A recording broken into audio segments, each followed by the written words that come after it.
The room is Sibel Santagul and Martin Zaber. And through the magic of technology, we have Matt Cole and Lynn Eicholt. Also with us tonight, through the magic of technology, is Jen Higgins, the recording secretary. I don't see the building commissioner yet. And Peggy O'Sullivan, who is the magician in charge of the technology. We have two items for business tonight. Both items of new, well, one's continuation. The first is case number 2025-04, the continuation from March 19th in the hearing of Jenny Hutton Jacoby has applied for an appeal from the decision of the zoning commission in accordance with Mass General Laws, Chapter 48, Section 13 and 14, the property at 13 and 14 Harris Avenue. Mr. Zender, please. Yeah, thank you, Mr. Chairman. Hello, everybody, and everybody online. When we left this last time, you may recall, this was a request for either a use variance to develop the adjacent vacant lot at 14 Harris Lane with a swimming pool, or overturn the building inspector's determination that the use of an accessory swimming pool on an adjacent lot owned by the same owner didn't require a variance, that was allowable under your zoning code. There were some questions from one of the members. I think Mr. Cole said, look, can you drill down a little bit on the research that you've done? Is there any history of this in the town? So we actually went back in and pulled as many files as we could and went through them and combed through them to see what we could find for records. And as usually happens, it just stills down to a few files, when you start solving out for properties that aren't similarly situated.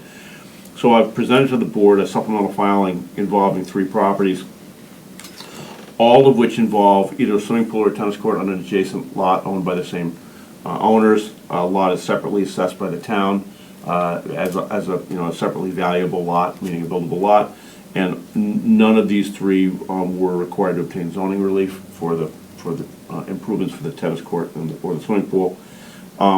12 and 12B Bambi Way. The house was built. The house was built relatively recently, but the swimming pool was separately permitted in the year 2000. I've numbered all the pages that you're looking at, and there's a separate permit that was issued at page 5 of your applicant, where they just issued a pool permit in 2000, and they just note adjacent to 12 Bambi. So that was where the town just issued the permit. I went through the building files and also separately working with Jen. She was kind enough to pull the zoning files to see if there were any zoning files for that. No zoning relief requested or required in that one. At 15 and 17 High Street, the tennis court was built in 1991. The record included an application to build the tennis court separately on the lot. There was a separate plan filed with the town that just showed just the tennis court on the lot, and the permit for the tennis court in 1991. Tennis court for recreational use with family and friends. The note says tennis court with no building right on the application, and then there was a plan that was submitted with a plan that just showed the location of the tennis court. Yeah. Since then, the aerial shows that the family has sort of merged the lots in use because they subsequently built a swimming pool that kind of extends a little bit into that lot, so I think they would have a hard time separating those lots later on. And then finally, there's property on Doan Road, adjacent property with a tennis court. Actually, we could find no permit for the tennis court and no zoning relief for the tennis court. So we believe it was built subsequent to the house, which was built in 1980. So that's, again, 3 different properties, 80s, 90s, and 2000s. So I think that there's sufficient information here to show that the town has actually, I don't believe that these were built without the knowledge of the building inspector because permits were pulled, at least for 2 out of the 3. So I think the town has a history of actually allowing development on adjacent lots for non-dwelling structures. I don't think our case for variance has gotten any stronger with this argument, but I think our case for asking you to overturn the building inspector in terms of the interpretation of your local bylaw over the time. If you don't, I think it's going to unfairly prejudice the Jacobys, who, as I've shown you in the last variance, have been paying their taxes all this time, don't really want to build a house at this time, and won't really get the use of this property, absent the determination by the board. A vote to overturn the building inspector doesn't require a supermajority, it requires a majority vote. Granting of a variance requires a supermajority. So I don't really have a whole lot to add on top of that, but I'm hoping for Jenny and Doug that you can find a way to give them the relief. Thank you.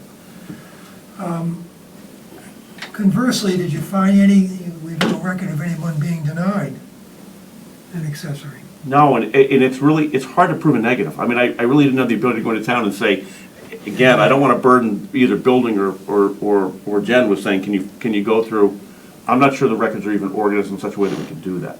Yeah. So, My recollection is on your principal testimony, you found a number of other lots that had yep, just a so-called accessory dressing without a building. yep. Yeah, and what we did was, the reason we pulled a lot of those out was because a lot of those, for example, a lot of those, the houses were older, such we felt that they may well be pre-existing non-conforming, because, some of those went back to the 60s and 50s and 70s, and we didn't think it was gonna bear out looking at those, because even if we determined that they were separately built, either there wouldn't be records going back that far, or it could just be argued that those are pre-existing non-conforming, didn't require relief. So when we got to the ones that we thought were new enough to actually be applicable to what's happening now, that's what we found. So, Can I ask you a question? Please. I just want to make sure that I'm hearing this correctly. So at the last hearing, we thought there might be up to 27 properties in a similar situation where an accessory structure was built with no principal structure, and after research, we've only found 3 examples, only 2 of which were actually permitted, and one was not permitted. What happened to the other 24? okay, Matt, what we did was, the materials that we presented you last time was based on aerial surveys of the properties. We looked at the aerial surveys. Those 27 properties do have accessory pools or structures on off lots owned by the people. It's just that when we're looking to see how they were permitted, these were the 3 that we found permitting for, that were new enough that we thought they wouldn't be distinguishable. So those 27 properties are still out there, they're still being used, and they still have those physical characteristics. It's just that. How is the tennis court with no permit within the group of 3 any different than the 24 that you could find nothing on? Well, the difference was because if we're going back, let's say, for example, some of those, a house might have been built in 1940 or 1950 or 1960. We just didn't think that it would be persuasive to this board, where a tennis court may have been there for 30 or 40 years, that it would be persuasive to you. They're still there, but it's just, and again, those could arguably be pre-existing non-conforming, so I don't think they would be persuasive in telling this board that there was a history of interpretation of the current bylaw in this way. So it's not taking away from the fact that there's 27 similarly situated properties. It's just that these are ones that are current enough that a building inspector would have been involved in looking at the permit application or looking at the development application and either requiring or not requiring zoning relief. I mean, when I look through your supplemental, I see a lot of tennis courts and small outbuildings. I don't see a lot of examples of swimming pools, which to me, by themselves, could be, I don't know, attractive nuisance, I don't know what the right word is, but an unwatched swimming pool can be an accident waiting to happen. That's one of my issues. On the other hand, I went out to the property. It's very isolated.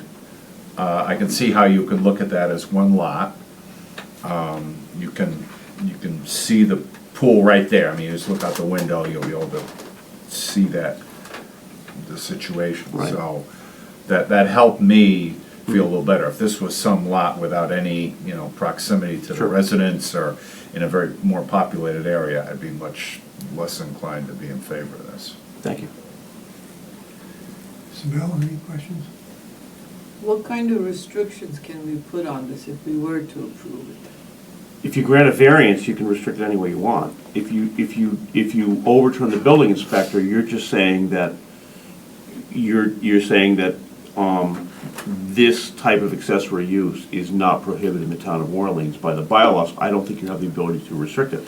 You could certainly, and I think I touched on this last time, part of what the zoning board does is it informs the building inspector of how to interpret the zoning bylaw. even though there's no formal mechanism for that, that's really what happens. When that building inspector sends things to you because they don't want to make that call themselves. So if you were to, for example, make a finding and rule that, based on the factors that this lot is owned by the same family, is being used by the same family, and so long as that lot is not conveyed out as a separate piece of property, it's compliant with the bylaw. I think then if the family were to, for example, sell the swimming pool itself, which I have to say probably would only occur if somebody wanted to build a house on it, right? But if you framed your decision in that way, I think it would inform the building inspector of that particular condition. I'm not sure there's another condition that really would be necessary in this situation. Well, I have a question, Jerry. Are we here to grant a variance, or are we here to overturn Mr. Walters? If we don't, it's an alternative. If we don't overturn the building commissioner, they've applied for a variance. So the first item of business is to rule on the commissioner's finding. We Okay. have to either That's what I support thought. that finding or overturn that finding. So if we overturn the finding, what controls does the town have over any kind of non-building development on a? It would, well, the property would still be subject to zoning.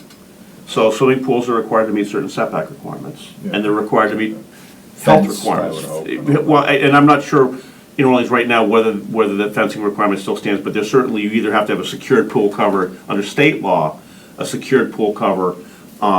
If you have that, you can dispense with fencing, but I believe Orleans was one of the few towns that the regulation required fencing, even though the state requirements didn't. I don't know what that is. But That's But it will That's require. correct, it's required Yeah, here. so it will require a permit from the Board of Health, inspection by the Board of Health. It'll have to meet all those requirements, and then it'll have to meet the zoning requirements of setbacks from property lines. So, You can build a barn, you can build a barn without, you, you can, bocce courts. well, yeah, I mean, I think, again, there's this sort of continuum that this rheostat of, from, planting a bush on your property to building whatever. A bocce court, my guess is if you wanted to build a bocce court on your property, nobody would care. But I think that. Pickleball, they might care. They might care about pickleball, Wow. but I think that this, other than the fact that you would be overturning the building inspector and saying that, a lot owned by the same people are allowed to have those accessory uses that you could have on your same lot, it has all of the other restrictions are in place that govern that. I think the only way you're really ensuring some compliance is by making findings of fact in connection with your overturning the building inspector's determination. If you do this, I'm not suggesting you have to, but if you do, you would say, based on, these facts, where it's owned by the same family, et cetera, et cetera, et cetera, so long as it's owned by the same property and used in connection with or accessory to that dwelling, we're overturning the building inspector's determination. So, I think the zoning bylaws are pretty clear. To overturn him would mean rewriting the zoning laws. okay, In my, it says, unless you have a house or some other structure, some major structure, you don't put a swimming pool up. it doesn't say that. The bylaw nowhere But says that. it's an uninhabited lot. It's just a lot. The zoning right? bylaw does not say that, unlike, and as I put in my materials, other towns define an accessory use as a use on the same lot with a principal use. Orleans doesn't do that. There's a long history of building inspectors in following the cases that have interpreted those local bylaws. But it's one of those things that's in people's heads, but I guarantee it's not in the bylaw. There's nowhere in this bylaw does it talk about an accessory use being on the same lot. It just doesn't. There's only a provision in the bylaw that governs setback requirements for swimming pools.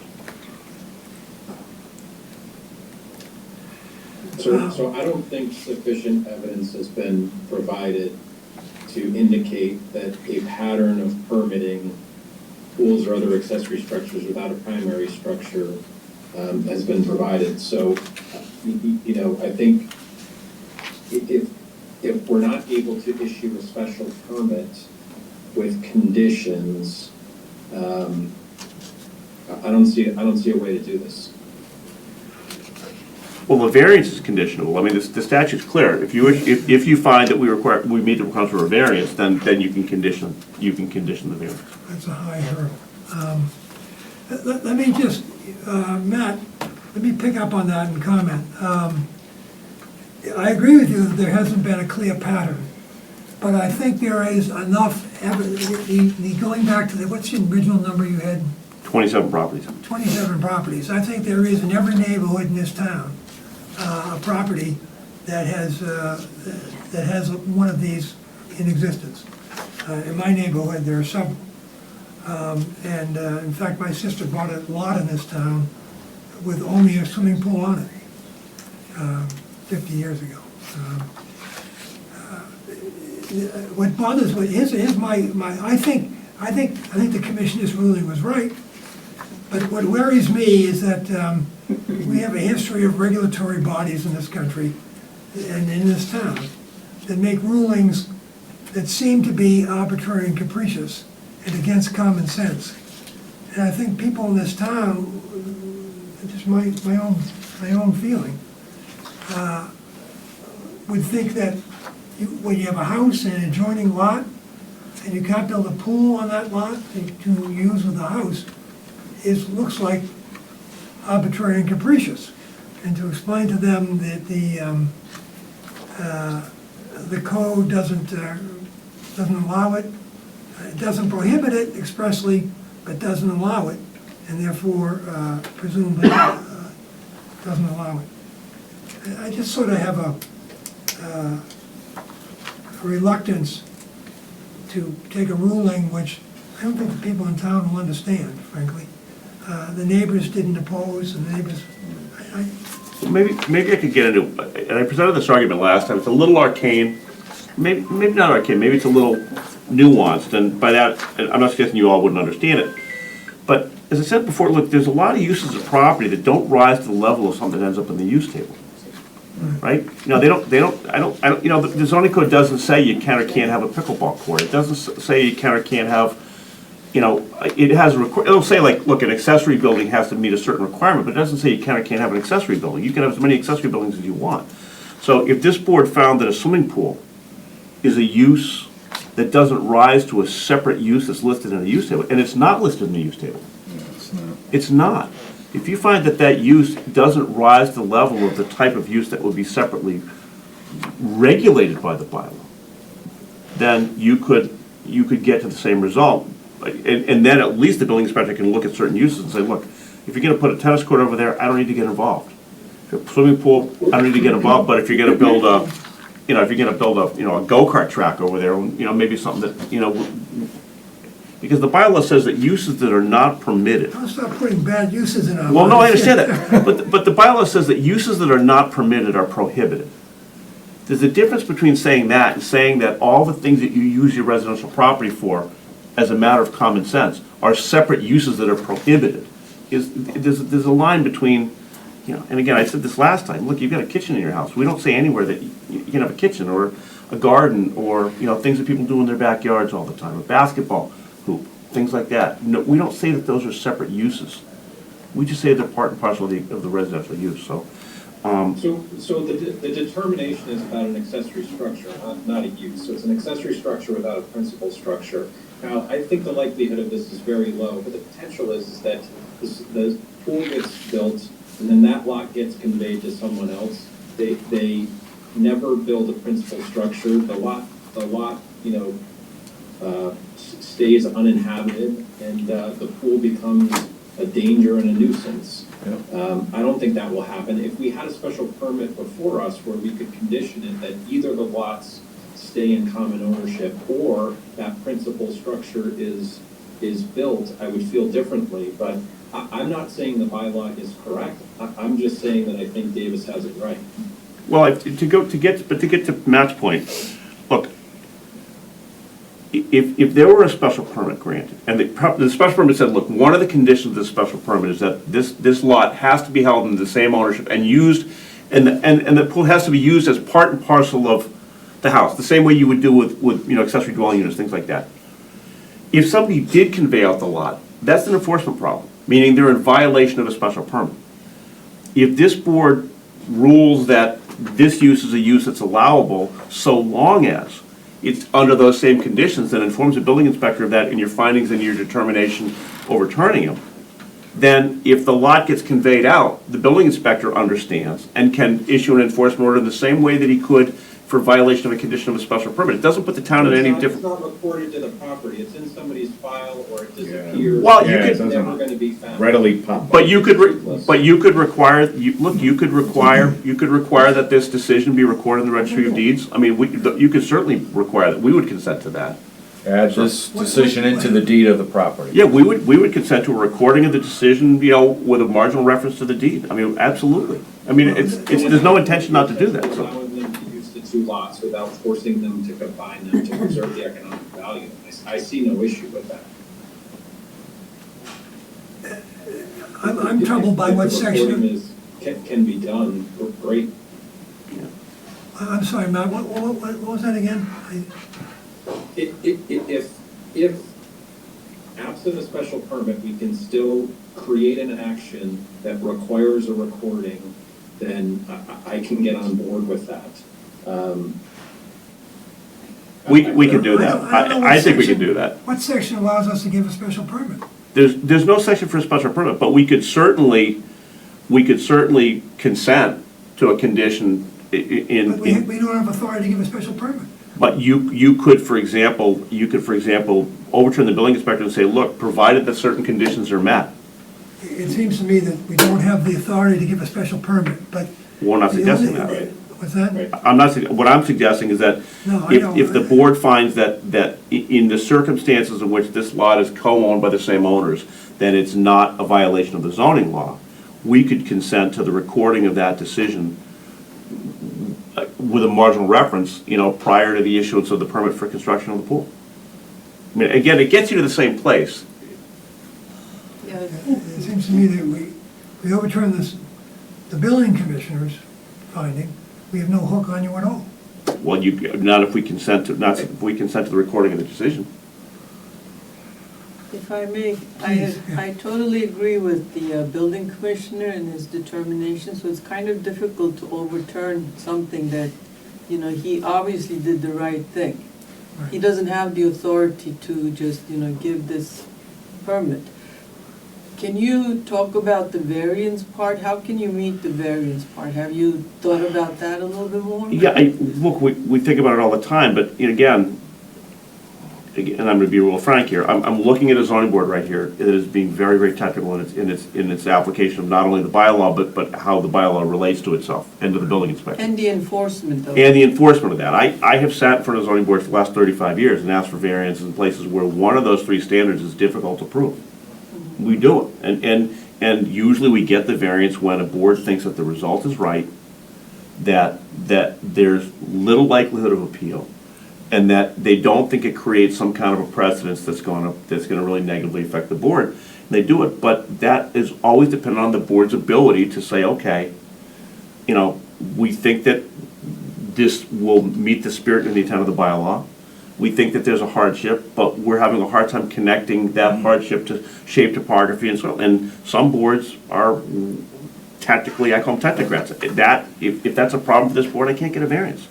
So again, I look at zoning boards as safety valves. They're there to solve problems and to find ways to make things work for the town that are in the best interest of the town and the taxpayer. The easy solution is they make that one lot, But think about it. and then separate it if you ever want to sell it off again. But first of all. I know that sounds like a lot of technical. First of all, you can't, yeah, first of What do you all, mean you can't? Of course you can. first of all, you lose a lot of value, and this family has sat on this property for decades and paid taxes on this property for decades.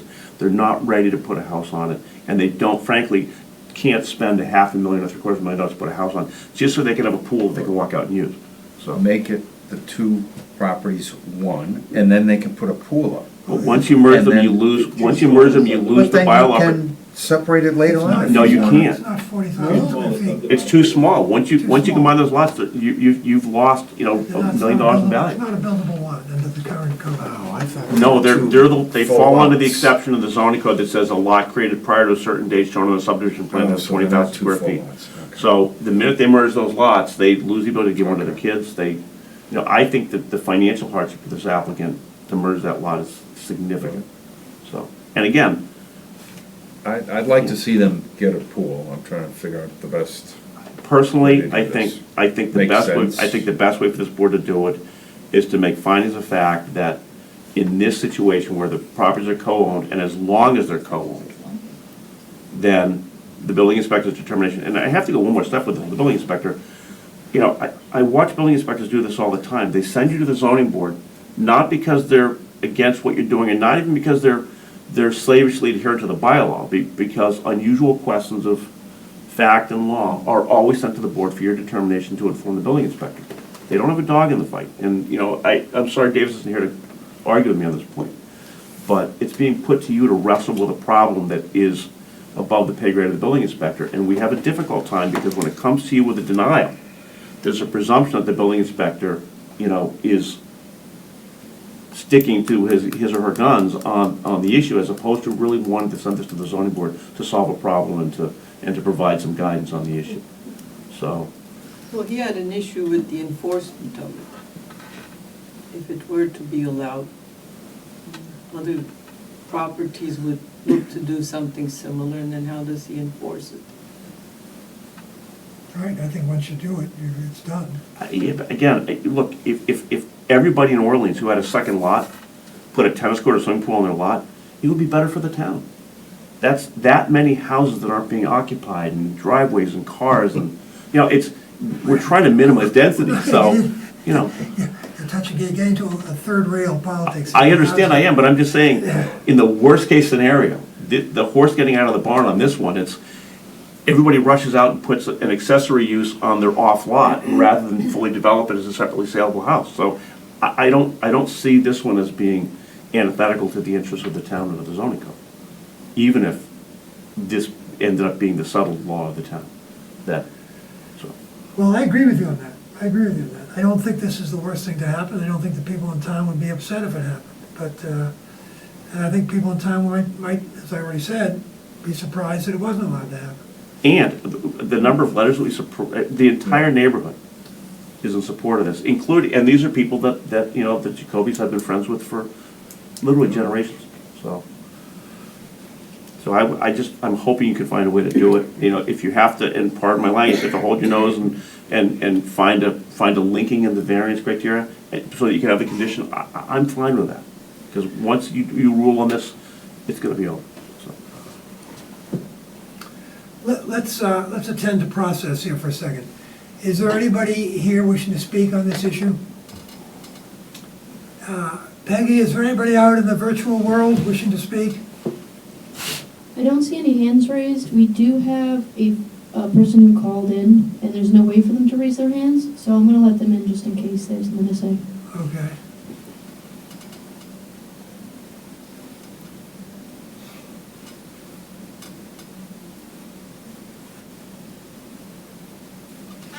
They can speak now. Is the person who joined us by telephone wish to speak on this issue? There's not a number or anything, Peggy, that can refer them to? There's a number, but I don't know if it's appropriate to read it out.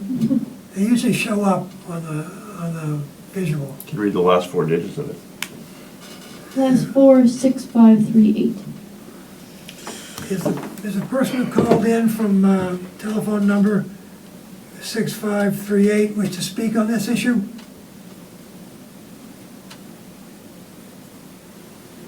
No.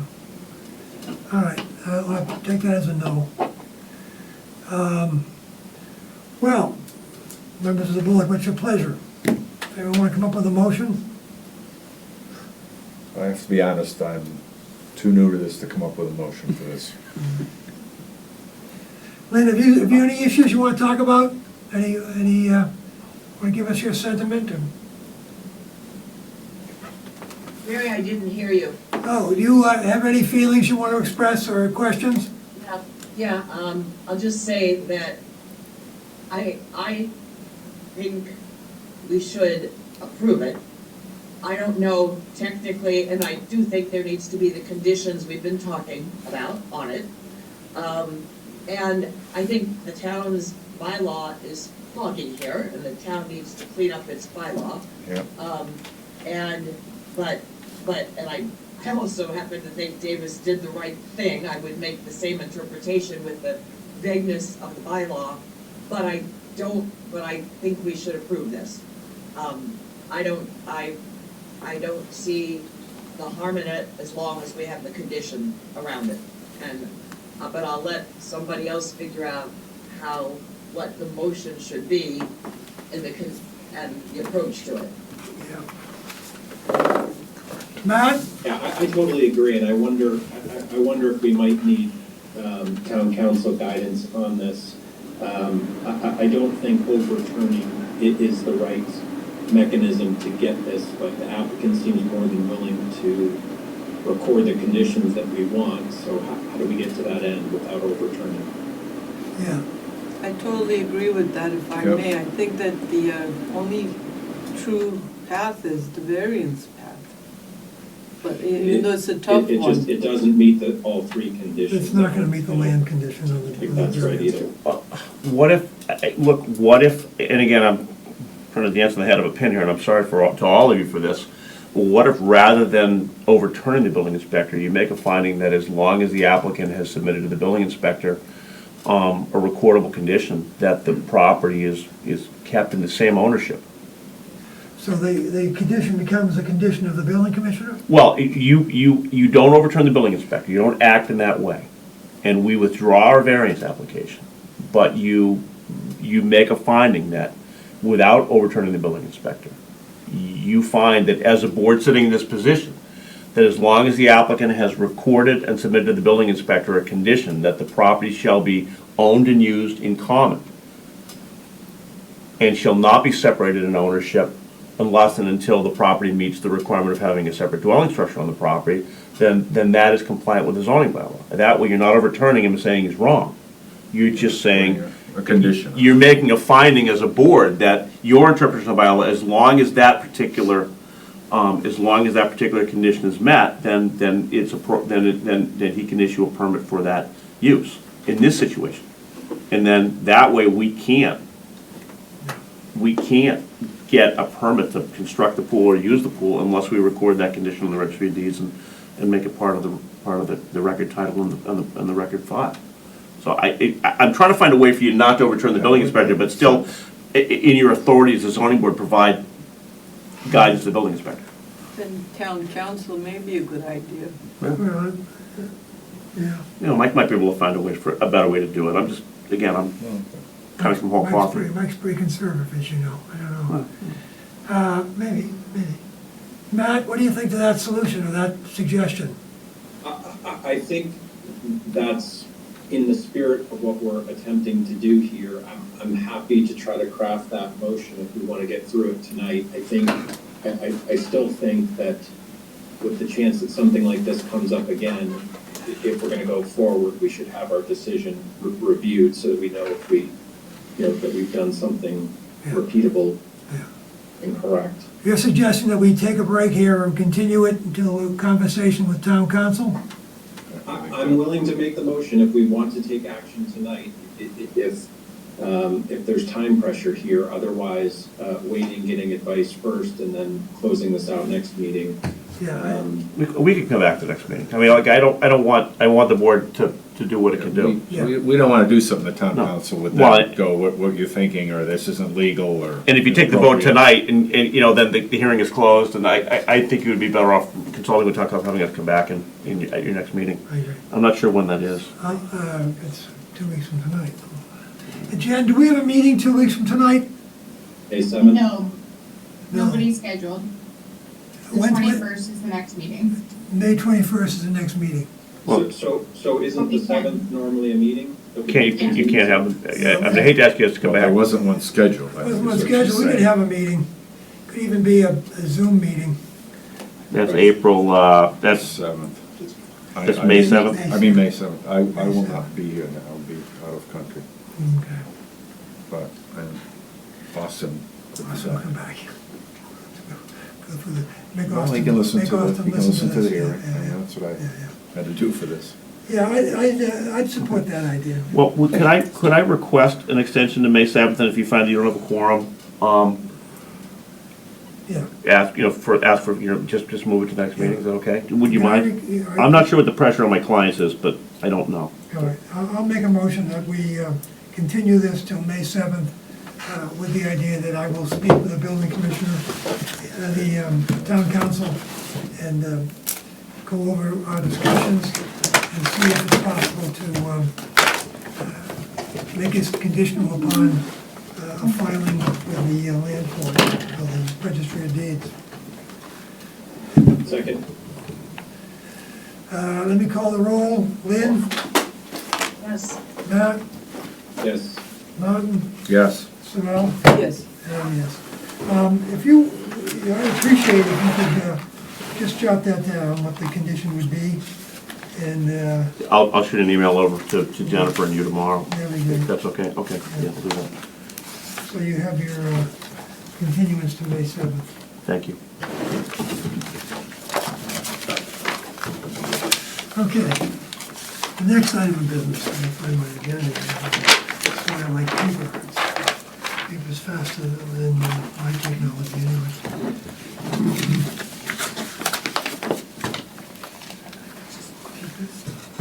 Yeah.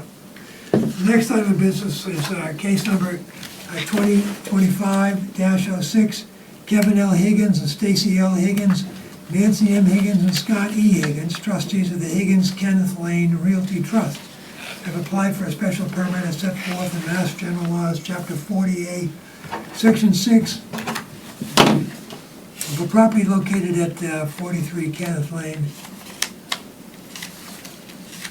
Yeah, that's it. Mr. Zenda, you representing the Higgins. I am, and I have many of them behind me.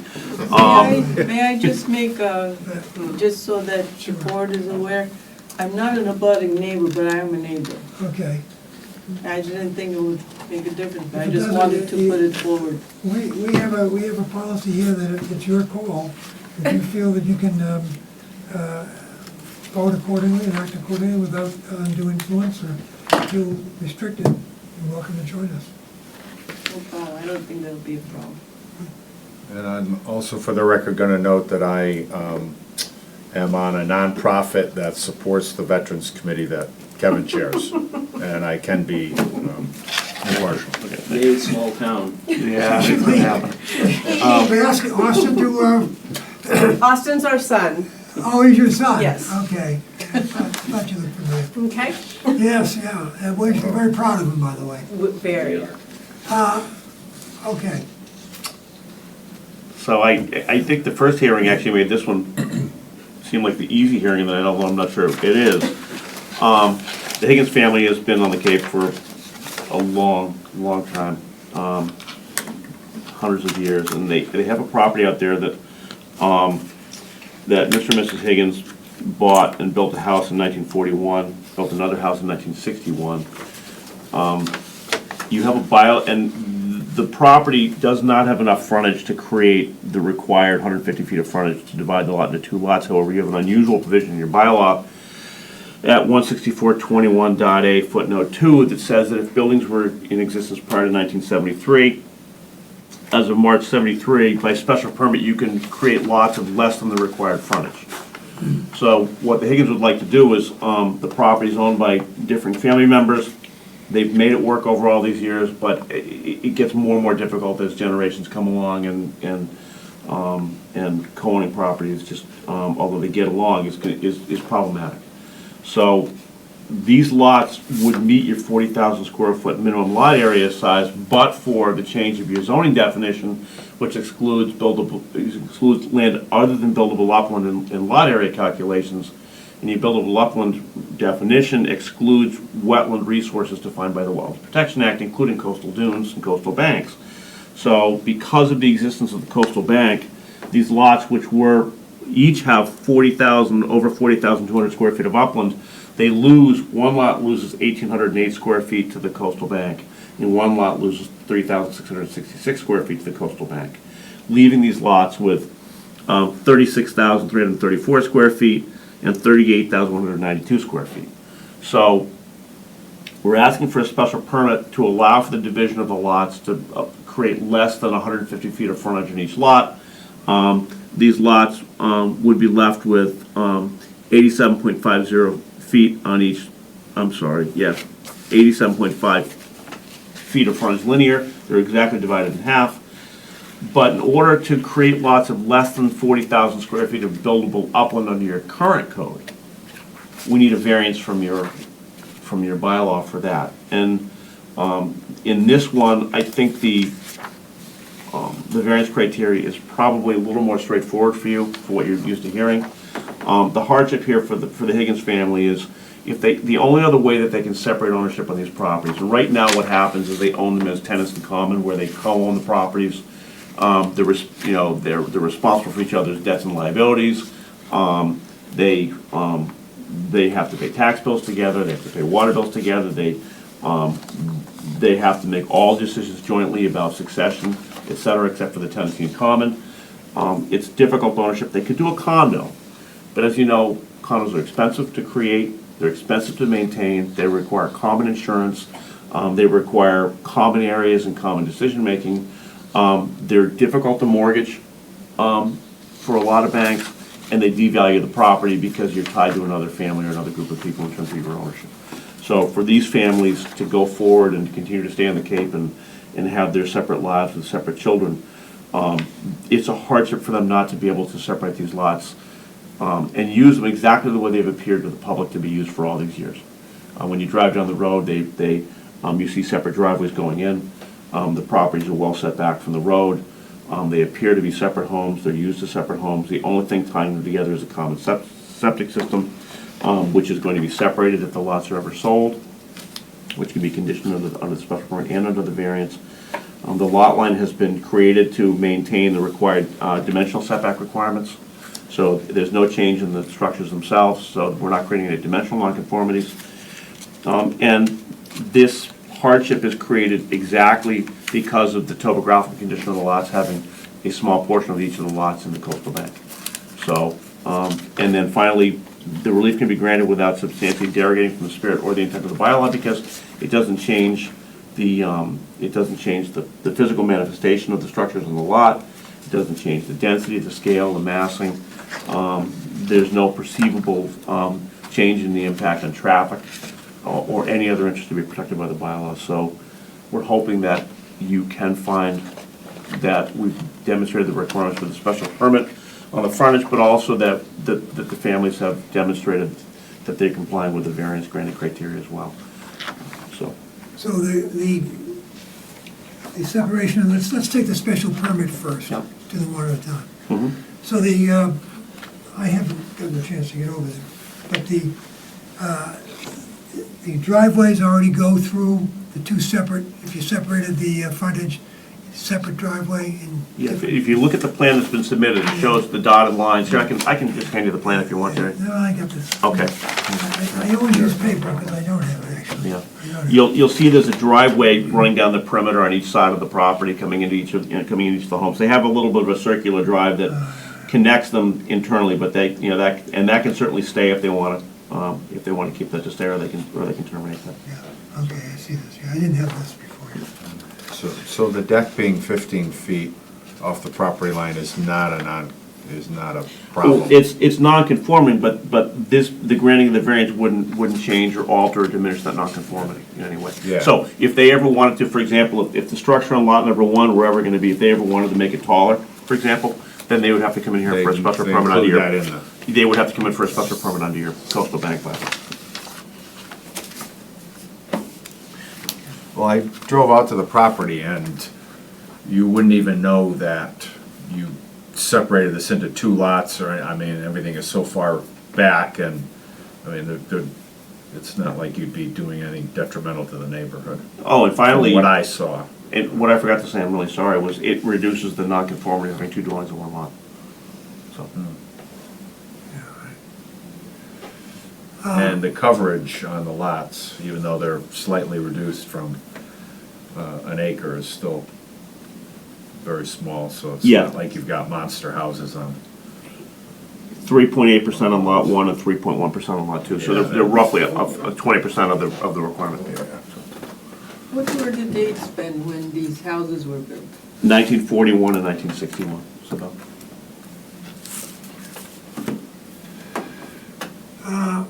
Matt, Elaine, any questions on the special permit? Is there anyone wish to speak on the special permit? No, they don't want to talk. He told them not. You trust you completely. Sorry, guys. Everyone's quiet.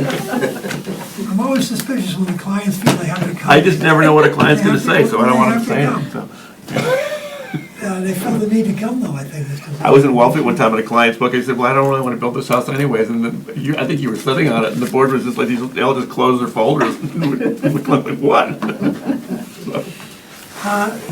Anyone out in the netherworld, Peggy? No hands raised. No hands raised, all right. Let's do this as two separate motions. Do we have a motion on the special permit? I move we grant a special permit to allow the, Jerry, before you do that, could I ask one more question? sure, please do. Ben, knowing this whole area, it seems like all the lots, I know that at one point, these lots were owned by families, like certain families, and then it got separated, but it seems like most of the lots have a certain square footage. There's nothing in the covenants that says that, if you have smaller lots, that you're against any kind of, past restrictions or covenants. There may well be, and again, I haven't reviewed the restrictions. There's the plan that we're working with is, the old plan it's a pretty old plan. It's a 1947 plan, which shows the lots roughly the same size, although the Higgins lot predated that subdivision, so it's not actually one of the subdivision lots. But they're 2.0, 2.0, 2.3, 2.3 acres. I don't think, there might be a restrictive covenant in Mayflower Point, for example, that says you can't have more than a certain number of houses on a lot, or you can't further subdivide a lot to create more houses. I don't think this would violate those, but even if it did, that's a private restriction. It's nothing that the zoning board concerns itself with, so. Okay. And they're not building any new houses, so. Because in terms of like it being detrimental to the neighborhood, I don't think it's detrimental to the neighborhood, but I just wasn't sure of any covenants that the land is connected to. So it's a member of the association? I don't even know. Are you guys members of Mayflower Point? Absolutely, Yeah. yeah. Sorry about that. No, it's very informative, it's good. All right, so I made the motion to grant a special permit to allow the creation of two lots with the less than required frontage. We didn't have a vote yet, have we? I'll second that. Second, all right. Any other comments or questions? Call for a vote, Lynn? Yes. Matt? Yes. Martin? Yes. Bill? Yes. I'm yes also, 5-0. All right, let's consider the variance now, Mr. Zender. So you need the variance for the lot size. Yes. And why don't you give us some testimony on the, Okay, and again, on the three conditions? yeah, and I'm also offering to the board to provide a draft decision of the board in connection with this, if that would be helpful. First of all, we have to demonstrate that the applicant will suffer a hardship, financial or otherwise, if the relief isn't granted. The hardship to the Higgins family is moving ahead with the ownership of the property and the generations of the family. The hardship is not being able to separately own the two homes that are used by different branches of the family. That if you don't grant the variance, then for them to manage this property in the future, they would be compelled to create a subdivision with the attendant limitations on value, expense, difficulties in trying to mortgage the property. Is there a mortgage now on the property? I don't But even small know. mortgage. No Yeah, mortgage. but the whole property has to be mortgaged. So for example, Yeah, right. if Scott wants to put an addition on his house, he has to get his uncle to sign the mortgage, because it's all owned in one property. So that's, Fine. I'm sorry. Nephew. Ken, what'd you say? I always get it backwards. I get it mixed up. So, so the difference is the management of the property and the ownership and the generational ownership. The hardship has to be tied to a condition that is owing to either soil shape, topography, or soil condition. Yeah. And in this case, the topography is what is driving this, the fact that a small part of each of these lots is not countable under your bylaw for buildable upland. So if it weren't for the topography and the soil condition here, these lots would comply, as they did comply before the creation of the bylaw that defined lots as excluding buildable upland. When was that, do you know? I believe it was 1980. Hold on. Everything here? Yeah, it's in here, I just don't have the data at hand.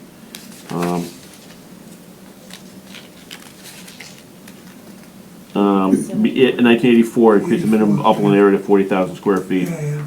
So, and finally, we have to demonstrate that the relief can be granted without substantially derogating from the spirit or the intent of the bylaw. And as I said before, this is not going to change any aspect of the properties with regard to the way it impacts the bylaw concerns of traffic, safety, aesthetics, congestion. So I think the relief can be granted without the public ever really even understanding that there was zoning relief out there. You know, as opposed to a permit to build a building or something. So I think we're there. Personally, I do. Any questions on the variance request? We need to condition that the shed be relocated, and again, I just want to confirm that these lot areas are dependent upon ownership to the middle of the road, is that right? They are, Matt, and the reason for that, and it's unusual, we looked at that. Actually, the historic plan that's in your package, the 1947 plan, shows these lots as running their lot lines to the middle of the road. We didn't redraw that to try to pick up more land area. So, it's, So it would be deeded out that way. yeah, again, it's in the package, and I can pass this forward if you guys don't have it, but, Yeah, I don't have it. the plan actually, it's the land of, now formerly of Sargent. Actually, the lot lines go to the middle of the road. Yeah. Kinda like Harris. Yeah. It's unusual. Typically, even though you may own the feet of the center of the road, the lot line will be at the edge of the road, but in this case, the historic lot line is, and it may well be because that was a proprietor's road or something like that in the past. We found that out. Yeah, so, yeah, Shabelle knows, so. Is that a public road? Considered public? It's considered private road. Private road. That's what I thought. Any other questions on the variance request? Any comments? Again, anyone wish to speak on the variance request? Peggy, anybody out there on the variance request? No hands raised. All right, very good. I'll move to grant the variance. I'll second that. Any other discussion? Let me call the roll. Lynn? Matt? Yes. Martin? Yes. Isabel? Yes. I'm also a yes. So you have your variance and your special permit. So I'll send over to the board a proposed decision on this. Yeah, that'd be great. Okay. more And important then than I'll that- also send over the question for town council. That's more important. Yes. Yes, okay. Thank you all. Thank you. I can't, I have people on screen to see me waiting. Thank you, it's good to see you all, thanks. Yeah. Okay. Is there anything else to come before the board? Anyone on the board have any questions or issues? Do I have a motion to adjourn, Martin? Yes. All right. I second that. All in favor? Any opposed? Thank you all. Thank you, Lynn, for coming tonight. Appreciate